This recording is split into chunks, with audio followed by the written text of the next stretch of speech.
வணக்கம் நண்பர்களே. அனைவருக்கும் தயிர் என்பது பிடித்தமான ஒன்று. அதுவும் இந்த வெயில் காலத்தில் தயிர் இல்லாமல் இருக்கவே முடியாது. இது நமது உடம்பிற்கு குளிர்ச்சியை கொடுக்கிறது. மேலும் இந்த தயிரில் புரதங்கள், calcium, vitamin B6, vitamin B12 ஆகிய ஊட்டச்சத்துக்கள் அதிகம் நிறைந்து காணப்படுகிறது. தூய்மையான பாலை விட தயிரில் தான் அதிகமான சத்துக்கள் உள்ளது. எனவே பகல் பொழுதில் இந்த தயிரை பாதகமில்லாமல் எடுத்துக்கொள்ளலாம்.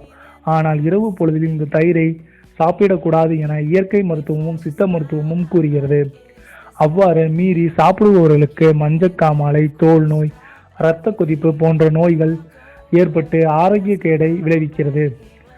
இரவில் தயிர் எடுத்துக்கொள்ள வேண்டிய சூழ்நிலை ஏற்பட்டால் அதனுடன் சிறிதளவு தேன், சீரகம், இந்துப்பு, பெருங்காயம் போன்றவற்றை சிறிதளவு சேர்த்து சாப்பிடலாம் என்று சித்த மருத்துவம் பரிந்துரைக்கிறது. இது போன்ற பல பயனுள்ள தகவல்களை அறிந்து கொள்ள சேனலை சப்ஸ்கிரைப் செய்யவும். தேங்க்யூ.